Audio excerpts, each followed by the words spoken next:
నమస్తే కిరణ్ టీవీ లైవ్కి స్వాగతం. నేను మీ స్వప్న. ప్రస్తుతం మనతో పాటు ఉన్నారు ప్రముఖ ఆధ్యాత్మికవేత్త, అధర్వణ వేద పండితులు డాక్టర్ ప్రొఫెసర్ ముల్లపూడి సత్యనారాయణ గారు. నమస్కారం గురుగారు. నమస్కారం అండి స్వప్న మేడం గారు. గురుగారు, మీరైతే కనుక మాకున్న ప్రతి సమస్యకి మంత్రాలను అయితే తెలియజేస్తున్నారు గురుగారు. గతంలోనే మీరు చెప్పిన వాటికైతే ఎంతో మంది, అసలు ఎన్ని మంది కామెంట్స్ చేయటమే కాదు, కాల్స్ కూడా మనకు విపరీతంగా వచ్చాయి గురుగారు.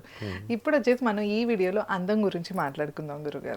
ఎందుకంటే కనుక నేటి కాలంలో అందం అంటే ఏముంది అనుకుంటాం, కానీ ఒక ఇంటర్వ్యూకి వెళ్ళాలన్నా, మనం కాన్ఫిడెన్స్గా మాట్లాడాలన్నా ముఖమే ఫస్ట్ కనిపించేది, ఫేసే ఫస్ట్ అట్రాక్షన్గా ఉంటుంది.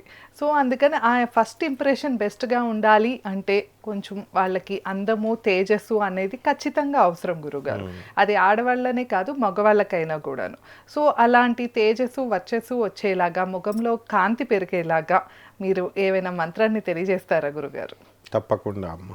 హ్రీంకారాసన గద్భిత నలసికాం సౌహక్లీం కళాం బిభ్రతీం సౌవర్ణాంబరధారిణీం వరసుదా ధౌతాం త్రినేత్రోజ్వలాం వందే పుస్తకపాశమంకుశధరాం స్రగ్భూషితాముజ్వలాం త్వాం గౌరీం త్రిపురాం పరాత్పరకళాం శ్రీచక్ర సంచారిణీం. ఓం శ్రీ బెజవాడ కనకదుర్గాదేవ్యై నమః. మనకి face is the index of mind అన్నారమ్మా. అవును. ముఖాన్ని చూసి వాళ్ళు ఎటువంటి వాళ్ళో చెప్పేస్తారు. మీరు అన్నట్టుగా ఇంటర్వ్యూలోకి వెళ్ళినప్పుడు బట్టలు సరిగ్గా లేకపోయినా, ముఖం నల్లగా ఉన్నా, లేకపోతే అవతల వాళ్ళు ఏమనుకుంటారో అని, అవతల వాళ్ళు ఏమో అనుకోకపోయినా మనము ఇన్ఫీరియారిటీ కాంప్లెక్స్తో ఇన్ఫీరియర్గా ఫీల్ అవుతాం, మనం కంఫర్టబుల్గా ఉండలేము. కాబట్టే మనము దర్జాగా దర్పంగా ఉండాలి అంటే మనము ఆ బట్టల నుంచే కాన్ఫిడెన్స్ వస్తుంది, ఆ ముఖంలో వర్చస్సును బట్టే కాన్ఫిడెన్స్ వస్తుంది. ఇక్కడ తేజస్సు రెండు రకాలమ్మా, ఓజస్సు తేజస్సు రెండు ఉంటాయి అన్నమాట. సో యా దేవి సర్వభూతేషు, ఇక్కడ తేజోరూపిణి అమ్మవారు, అలాగే శక్తి రూపేణ సంస్థిత, తేజోరూపేణ సంస్థిత. యశస్సుకి తేజస్సుకి ఆ అమ్మవారు జగన్మాత అయినటువంటి గౌరీ, ఆ అమ్మవారే అధిష్టానం. అంటే నా ముఖం నల్లగా ఉందండి, నేను తెల్లగా అవుతానండి అంటే గౌరీదేవే నల్లగా ఉంది, కానీ ఆమె ముఖం తెల్లగా వర్చస్సుతో దగదగలాడిపోతుంది, కాంతి ఉంటుంది. ఆమె కావాలనుకున్నప్పుడు మహాలక్ష్మి రూపంలో హేమదుర్గే అన్నారు. బెజవాడ కనకదుర్గమ్మ తల్లి హేమదుర్గ అంటే కనకదుర్గ అన్నారు. బంగారం రంగు ఏ విధంగా ఉందో, మరి పార్వతీదేవి నల్లగా ఉండాలి కదా, మరి కనకదుర్గమ్మ తల్లి బంగారం వర్ణం ఎలా వచ్చింది అంటే, తను అమ్మవారు ఏం చేస్తుందంటే మనకు ఒక శక్తిని ఇస్తుంది. అది ఓసరవిల్లుకు ఉందన్నమాట ఆ శక్తి. ఓసరవిల్లు ఏం చేస్తుందంటే మామూలు తొండలాగా ఉండదు, రంగులు మార్చేస్తుంది. అది ఎనిమి వచ్చేసి దాన్ని ప్రే కింద తినేద్దామని అనుకుని వచ్చినప్పుడు ఆ అవసరం అయితే నా ఆకుపచ్చ రంగులోకి మారిపోద్ది, అక్కడ పండిపోయిన ఆకులుంటే మళ్ళీ పసుపు కలర్లోకి మారిపోద్ది. ఆ విధంగా ఆ యొక్క శక్తిని ఓసరవిల్లుకి ఎవరిచ్చినారు? ప్రకృతి ఇచ్చింది. మరి ప్రకృతిలో మనం కూడా ఒక భాగమే కాబట్టి తప్పకుండా మనకి ఆ తేజస్సు, ఓజస్సు, ఆరా అంటున్నాం చూసారా, ఆ ఆరా మనం పెంచుకోవచ్చు అనమాట. అయితే మనము ఇది ఎవరైనా చేసుకున్నారా అండి పురాణాల్లో అంటే, ఖచ్చితంగా ప్రతిదానికి మనం పురాణంలో ఉన్నటువంటిదే మనం చెప్తున్నాం, అలాగే శాస్త్రాల్లో ఉన్నటువంటిదే చెప్తున్నాం. ఏవో పిచ్చి పిచ్చి మంత్రాలు నోటుకొచ్చినాయి, అశాస్త్రీయమైన గ్రంథాలు నేను చెప్పట్లేదు. ఇదిగో మన వేద వాంగ్మయం తాళపత్ర రహస్య గ్రంథాలు సీరియల్ స్టార్ట్ చేసా కాబట్టి వేదాలలో నుంచి, అందులో అధర్మణ వేదం నుంచి మనకి ఆ డిపార్ట్మెంట్ కాబట్టి మంది, అందులో ఆ వేద సారాన్ని, అధర్మణ వేద సారాన్ని ప్రజలకు అందించాల్సినటువంటి బాధ్యత మనకుంది. ఇందులో ఏంటంటే శ్రీకృష్ణ పరమాత్మ అవతారంలో కుబ్జ అన్న పాత్ర ఉంటుంది. ఆ కుబ్జ ఎవరంటే పూర్వజన్మలో శూర్పణఖ. ఆ త్రేతాయుగంలో శూర్పణఖ ఏం చేస్తుంది? శ్రీరాముడి యొక్క అందాన్ని చూసి మోహిస్తుంది. అది తప్పు కాదు. ఎందువలన? శ్రీరామచంద్ర ప్రభువు జగత్పిత, జగత్పతి. సో ఆయన యొక్క దివ్యమంగళ రూపం చూసి మొత్తం ప్రపంచం, యావత్ ప్రపంచమే పరవశించిపోతుంది. ఆయనే మళ్ళీ శ్రీకృష్ణ పరమాత్మగా వచ్చినప్పుడు, మురళీగానం చేస్తున్నప్పుడు మొత్తం ప్రకృతి అంతా కూడా ఆ పారవశ్యంలో తేలిపోతారనమాట. అంటే పుంసాం రూపాయ మోహన రూపుడు రాముడు. రాముణ్ణి కనుక చూస్తే స్త్రీలకు కాదట మోహము, మగవాళ్ళకు కూడా అబ్బా ఎంత అందంగా ఉన్నాడా అని మోహం కలుగుతుంది. మోహం అంటే ఈ కాలంలో కలియుగంలో కామం కాదు. మోహం అంటే ఒక రెఫరెన్స్, గౌరవం, ప్రేమతో కూడిన గౌరవం, భక్తితో కూడిన గౌరవం, ఆ విధంగా ఆ అభిమానం. ఇప్పుడు డాక్టర్ నందమూరి తారక రామారావు గారికి ఎందుకు వేస్తాం ఓట్లు? టకా టకా గుద్దారు అందరూ పెట్టగానే, ప్రజాభిమానం. డాక్టర్ రాజశేఖర్ రెడ్డి గారికి ఎందుకు వేశారు? ప్రజాభిమానం. అది అందరికీ రాదు, మనకి ఏంటంటే ఒకడైంది నాకు. అయితే ఈ ఈ యొక్క తేజస్సు, ఓజస్సు మనకి ఎలా వస్తుంది అని అంటే, ఈ శూర్పణఖ ఏం చేసిందంటే రాముణ్ణి కామిస్తుంది. అందుకని రాముడు శిక్ష ఇచ్చాడు. కామం ఉండకూడదు, ప్రేమ ఉండొచ్చు. అందువల్లనే గోపికలందరినీ అనుగ్రహించాడు. ఆ గోపికలంతా ఎవరో కాదు, పూర్వజన్మ ఋషులు వాళ్ళంతా. ఆ ఋషులు రామచంద్ర ప్రభువుని ఏమంటారంటే, రామా ఒక్కసారి నిన్ను కౌగిలించుకోవాలని ఉందంటే ఈ జన్మలో ఇవ్వను మీకు అవకాశాన్ని, నెక్స్ట్ జన్మలో కృష్ణావతారంలో నేను ఇస్తానంటాడు. అందుకే వాళ్ళు గోపికలు అయ్యారు. అందుకే కృష్ణుడు అంటే పిచ్చ ప్రేమ, భక్తి వాళ్ళకి. ఎందుకు? ఎన్నో జన్మల తపస్సులు చేసిన ఋషులు వాళ్ళు. అంతేకాని ఆర్డినరీ పీపుల్ అయితే గోపికలంత భక్తి రాదనమాట. ఇది అలాగో ఆ రామచంద్ర ప్రభువుని ప్రేమించిన తర్వాత కామించినటువంటి శూర్పణఖ మోహంలో పడిన తర్వాత ముక్కు చెవులు కోసేయమంటాడు. ఎందుకు కోసేయమన్నాడు అంటే, మోహానికి నువ్వు చెప్పినట్టుగా ఆ ఫేస్ అందం ముఖం అందంగా ఉందా అన్నది దేన్ని బట్టి చెప్తాం? ముఖాన్ని బట్టి చెప్తాం. ఆ ముఖంలో ముక్కు బాగుందిరా ముక్కు అని అంటాం. అలా ఆ ముక్కు చక్కగా ఈ యొక్క ఆ కళ్ళు దాన్ని బట్టి ఎట్లాగైతే నిర్ణయిస్తామో ముక్కుని చెవుల్ని తీసేయమంటాడు. ముక్కు కోసేయమంటాడు రాముడు. ముక్కు కోసాడు లక్ష్మణుడు. అప్పుడు ఆమె అడుగుద్ది, రామా నేను నిన్ను ప్రేమిస్తే నువ్వు నాకు ఇచ్చిన శిక్ష ఇదా అని అంటే, అప్పుడు రాముడు ఏం చేస్తాడు, ఆమె శూర్పణఖ గురించి ఇంతే తెలుసు జనానికి. తర్వాత వెళ్ళి తపస్సు చేస్తుంది కృష్ణుడు రాముడి కోసం. తపస్సు చేసి అందువల్లనే సీతను అప్పచెప్పేయమని చెప్పేసి రావణాసురుడికి చెప్పుద్ది. ఆ రకంగా శూర్పణఖ చెడ్డదేం కాదనమాట. ఆ తర్వాత పరివర్తన చెందింది ఎప్పుడైతే లక్ష్మణుడి యొక్క శరీరం టచ్ అవగానే. అయిపోగానే ఆమె నెక్స్ట్ జన్మలో ఆమె కుబ్జగా పుట్టింది. అప్పుడు శ్రీకృష్ణుడు బలరాముడు ఇద్దరు చిన్న పిల్లగాళ్ళు, 9 సంవత్సరాల పిల్లగాళ్ళు. మనకి గోకులం నుంచి మధురకి కృష్ణుడిని ఇంకా కంసుడిని చంపడానికి కోసం వెళుతుంటే ఈ యొక్క కుబ్జ ఆమె డ్యూటీ ఏంటంటే, అష్టవక్రాలు కలిగినటువంటి అంగవైకల్యం కలిగినటువంటి దాన్ని కుబ్జా అంటారు. అంటే గూనుంది, ముఖంలో వర్చస్సు లేదు, అసలు అందం అస్సలు ఉండదన్నమాట. మామూలుగా అనాకారి కింద ఉంటుంది, కురూపిగా ఉంటుంది. అప్పుడు ఏం చేస్తాడు, ఈ బాలకుమారులు ఇద్దరు కూడా శ్రీకృష్ణుడు బలరాముడు వస్తుంటే కృష్ణుని చూడగానే తన్మయత్వం నిండిపోద్ది. ఆమె డ్యూటీ ఏంటంటే, కంసుడికి ప్రతిరోజు మంచి గంధాన్ని నూరి, సుగంధ ద్రవ్యాల్ని, గంధాల్ని, పువ్వుల్ని, మంచి మంచి పువ్వుల్ని తీసుకెళ్ళి, కంసుడు రాజు కాబట్టి ఆయనకి ఇవ్వడం ఆమె డ్యూటీ. అదే ఆమె డ్యూటీ. తీసుకెళ్తుంటే ఆ రోజు కృష్ణుడిని చూడగానే, అబ్బా ఎవరి కృష్ణుడు అని చెప్పేసి, ఆ కంసుడు గారు నన్ను ఏం చేసుకున్నా పర్లేదు నేను ఇచ్చేస్తానని చెప్పేసి కృష్ణుడికి ఇచ్చేస్తుంది. కృష్ణుడు ఏం చేస్తాడంటే, ఏమంటాడు, సుందరి అని పిలుస్తాడు. కృష్ణ బాబు ఏంటి నాయన, మిగతా వాళ్ళందరూ కూడా నువ్వు సుందరి సుందరి సుందరి అని అవమానిస్తున్నారు, వెటకారం ఆడుతున్నారు, నువ్వు కూడా అలా చేస్తున్నావేంటి స్వామి అని అంటే, లేదు సుందరి, నేను అందరిలాగా శరీరాన్ని చూడను, నీలోని ఆత్మను చూస్తున్నాను, నీ ఆత్మ చాలా సౌందర్యమైంది అని చెప్తాడు. అని చెప్పి అప్పుడు నాకు ఇవ్వా ఇవి అని అడుగుతాడు సరదాగా, చిన్నపిల్లాడు కాబట్టి, ఈ యొక్క సుగంధ ద్రవ్యాలన్నీ, గంధం. ఆమె అసలు ఆ కంసుడు ప్రాణం తీసేస్తాడు ఇవ్వకపోతే, ఆయనకి ఇవ్వకుండా వేరే వాళ్ళకి ఇస్తే. అయినా సరే ఆ కంసుడు గడ ఏం చేసుకొని కృష్ణానికి ఇచ్చేస్తున్నానని రాసేస్తాడు. రాసేయగానే కృష్ణుడు అంటే త్యాగం చేయాలి పరమాత్మ కోసం, అప్పుడు ఇస్తాడు ఆయన. మనం ఏం చేస్తున్నాం, త్యాగం చేయమంటే ఒక్కొక్కరికే కొడుతున్నాం. మళ్ళీ ఫ్లైట్లో వెళ్తాం తిరుపతి, ట్రైన్స్లో వెళ్తాం, ఫ్యామిలీస్ మళ్ళీ వెళ్ళేదాకా మంచి పులిహార్లు అన్నీ, ఇంక మళ్ళీ అసలు ఖాళీ ఉండకూడదు, గారెలు, పెరుగువడలు అన్నీ. మళ్ళీ వచ్చేటప్పుడు ఉండదన్నమాట, ఖాళీగా అయిపోతాయి కదా అక్కడ వండుకోవడానికి, ఖాళీగా అప్పుడు వచ్చేస్తాం. వెళ్ళేటప్పుడు ఇలా వెళ్ళి తిరుపతి స్వామికి ఒక కొబ్బరికాయ కొట్టే, స్వామి గివ్ మీ 500 crores అంటే అట్లా అమ్మా స్వామి పాపం ఇక్కడికి ఆమె అలా చేయలే.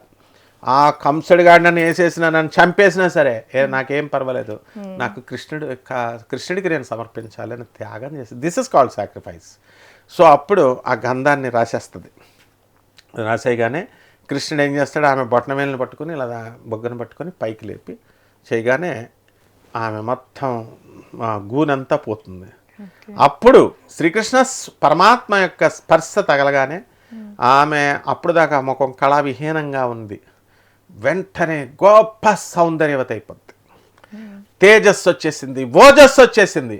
అదే మరి అదంతా ఎవరి వల్ల వచ్చింది? కృష్ణుడి వల్ల. అంటే పరమాత్మ అనేటటువంటి వాడు మంత్రస్వరూపం, మంత్రమే పరమాత్మ, వేదమే పరమాత్మ. కాబట్టి ఎవరైతే ప్రేమతో ఈ యొక్క స్వామివారికి నమ్మకం ఉండాలి, అంతేగాని స్వామి వస్తుందా రాదా, ఈ మంత్రం చేస్తే వస్తుందా రాదా, ఎన్ని రోజులు వస్తుంది అంటే బిజినెస్ అయిపోద్ది. అది పరమాత్మ దగ్గర గురువు దగ్గర బిజినెస్ ఉండకూడదు. అందుకని ఈ యొక్క మంత్రాన్ని ఎవరైతే ఉచ్చరిస్తారో చక్కగా ఒక వాళ్ళ ఇష్టము 108 సార్లు ఒక నియమం పెట్టుకొని రోజుకి 108 సార్లు జపం చేసుకుని చక్కగా మళ్ళీ జపం చేస్తున్నామని మొత్తం ఊరంతా పబ్లిసిటీకి జపమాల పట్టుకొని కూర్చోకల్లా, ఎవరికి తెలియకుండా చేయాలి ఏ పని చేసినా సరే. ఇది భగవంతుడికి సంబంధించి విషయాలు, నో పబ్లిసిటీ. అక్కడ చక్కగా దేవుడి ముందో లేకపోతే కంఫర్టబుల్గా ఎవరికి ఎక్కడ ఉందో అక్కడ కూర్చొని మన శుభ్రంగా తలంటి స్నానం చేసేసి ఈ యొక్క శుభ్ర వస్త్రాలు ధరించి, కొత్త వస్త్రాలు అవసరం లేదు. మళ్ళీ ఇదిగో వస్త్రం కనుక ఒక 11 రోజులు 21 రోజు 41 రోజులు చేయాలనుకుంటే మీలాగా పసుపు చీర కోరికలు తొందరగా సిద్ధిస్తాయి. ఇలాంటి పసుపు చీర ఒకటి పక్కన పెట్టుకొని శాంపుల్గా ఆ జపం చేసుకునే టైంలో మాత్రమే అది వాడి, తర్వాత మడి వస్త్రం కింద పక్కన దండం మీద వేసేసి ఇర్రెస్పెక్టివ్ ఆఫ్ ఆల్ క్యాస్ట్స్ అందరూ చేసుకోవచ్చు, irrespective of caste, religion and creed. మగాళ్ళు ఆడవాళ్ళు కూడా చేసుకోవచ్చు, మగాళ్ళు మగ పంచి కట్టుకోవచ్చు. అలా కట్టుకొని చక్కగా చాలామంది ఇంకా మన తెలుగు వాళ్ళందరికీ చాలా అతి ఎక్కువ అనమాట. అతి సర్వత్ర వర్జయేత్ అన్నారు, అతి వద్దురా బాబు అని శాస్త్రం చెప్తోంది. అరుణాచలం వెళ్ళండిరా అంటే మొత్తం గ్యాంగ్లు వెళ్ళిపోయి అరుణాచలం ఇప్పుడు తమిళ మనల్ని దన్నేసేలాగా చేస్తున్నారు. తర్వాత కాశీ అన్నారు, కాశీ నిండిపోయింది, అంత తెలుగోళ్ళే. షిరిడి అన్నారు, అప్పుడు షిరిడి. ఇక ఏ గుడిని వదలరమ్మా మన వాళ్ళు, ఎక్కడ చూసినా ఎలాగైతే జనం వెళ్ళిపోతారో. ఇప్పుడు మనం పసుపు చీర కట్టుకోమంటే మగవాళ్ళు కూడా కట్టేసుకుంటారు. ఎందుకని భవానీ దీక్షలో మేము కట్టుకోవచ్చు, ఏం పర్వాలేదు, అమ్మవారి మంత్రం కాబట్టి మగవాళ్ళు చీర కట్టుకోవచ్చు, లేదా శుభ్రంగా పంచి కట్టుకోవచ్చు, దండం మీద వేసుకొని ఒంటిపూట భోజనం. బెల్లం ముక్క అన్నిటికీ గుడోదక నివేదనం సమర్పయామి. తరతరాలుగా స్వామివారు చెప్పింది ఇదే. పత్రం పుష్పం ఫలం తోయం భగవద్గీతలో క్లియర్గా చెప్పాడు. అంతేగాని మనకి పాయసాన్నం ఒకరోజు, రెండో రోజు దద్దోజనం బాగున్నాయి కదా అప్పాలు వడలు మనమే తినేస్తాం. ఇన్ని రకాలు వంటలు పెట్టుకుంటే మంచిదే, ఏది వ్రతాలకి వాటికి. పేదవాళ్ళకి పెట్టాలి మనం కొంచెం తిని. ప్రసాదం అంటే అర్థం ఏమిటి తెలుసా అమ్మా, మనం తినేది కొంచెం తినాలి, ఇతరులకి పేదవాళ్ళకి మిగతాదంతా ఒక గంగాళం వండేయాల. మనం చిన్నది మనం ఇంతే తినాల, మనం కుటుంబ సభ్యులు, మిగతాదంతా పేదవాళ్ళకి పంచాలి. దిస్ ఇస్ కాల్డ్ ప్రసాదం. అంతేగాని మనం గంగాళం అంతా తినేసి మామూలు వచ్చిన జనానికి ఇంతింత పెడితే అది ప్రసాదం అనరు. అది మా స్వామీజీ, మా గురువు, మాకు మన మిత్రుడైనటువంటి ఒంటిపూట భోజనం చేయాలి కదా గురుగారు. ఒంటిపూట భోజనమే. మా భీమానంద భారతి శుభ్రంగా మొత్తం గంగాళం కదా 2 గంగాళాలు పెట్టా తినేస్తాడు. అందుకని మనము ఒంటిపూట భోజనము చేసి పేలాల పిండి కానీ, గోధుమ పిండి కానీ, మైదా పిండి కానీ వాళ్ళ 2 పూట్ల తినొచ్చు. రైస్ అయితే ఒక పూటే తినొచ్చు. తర్వాత బ్రహ్మచర్యం ఇంకా మామూలే, క్రింద పడుకోవాలా. క్రింద అంటే వీళ్ళు పాపం ఆడవాళ్ళు కదా, ఆడవాళ్ళకి ఎగ్జామ్షన్స్ ఉంటాయి అన్ని. కొంచెం మరీ నేల మీద కాకుండా చాపేసుకొని కొంచెం మంచం వేసుకొని. మంచం అని ఎందుకు అంటాం వద్దంటామంటే, ఇప్పుడు అక్కడ భర్త పక్కన పడుకుంటే బ్రహ్మచర్యం సాధ్యం కాదు. ఎందువల్లంటే ఇండిపెండెంట్ కాదు కదా పాపం. అందువలన పక్కకు పడుకొని నేను దీక్షలో ఉన్నానయ్యా అంటే వాడు రాడు. ఎక్కువ అతి చేశారనుకో విడాకులు కూడా వస్తుంది ఆడవాళ్ళకి. ఎందువలన సో నాకు తెలిసిన ఒక అతను ఉండేవాడు, వాళ్ళ భార్యకి విడాకులు ఇచ్చాడు. ఎందుకురా నాయన అంటే, ఏమండి సోమవారం ఏమో శివుడు అంటుందండి, మంగళవారం ఏమో ఇంకో వ్రతం, బుధవారం 7 వారాలు చేసేస్తే మరి నేనేమైపోవాలంటే అన్నాడు. అందుకని అతి చెయ్యొద్దు భక్తులు, మగాళ్ళైనా ఆడవాళ్ళైనా. 11 రోజులో 21 రోజులో 41 రోజులు ఆ నియమం పెట్టుకోండి. చక్కగా మీ వీలుని బట్టి ఈ యొక్క మంత్రాన్ని 108 సార్లు జపం చేసుకోండి. తప్పకుండా మీ ముఖంలో వర్చస్సు పెరుగుతుంది. ఎవరైతే నల్లగా ఉన్నారు అని అనుకుంటున్నారో అటువంటి వాళ్ళ ముఖం అంతా కూడా తెల్లగా అవుతుంది.